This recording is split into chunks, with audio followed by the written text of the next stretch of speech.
আওয়াজ করবা না কেউ। নামাজ পড়ার প্রথমে নিয়ম কি?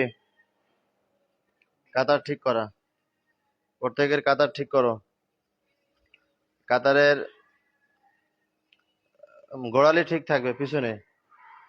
সামনে অনেকের পা লম্বা ছোট থাকে, সামনে ঠিক করা যায় না। কোথা ঠিক করতে হয়? গোড়ালি ঠিক করবা।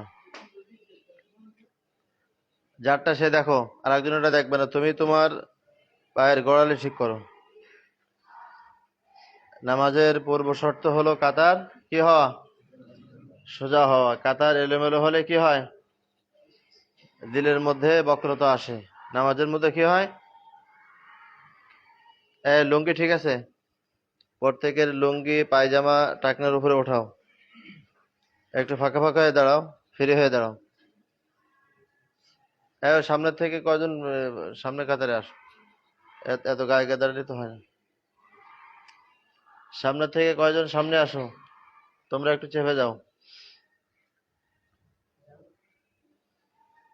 প্রত্যেকের সামনে পিছে সমান ফাঁকা থাকবে। পা এলোমেলো করো।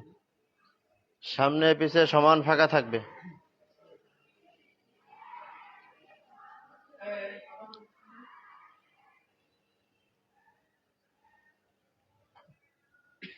কাতার সোজা হয়েছে সবার? কাতার সোজা হওয়ার পরে কি করতে হয়? হ্যাঁ, নিয়ত করতে হয়, তাই না? কোন ওয়াক্তের নামাজ পড়বা সেই নিয়ত করতে হবে।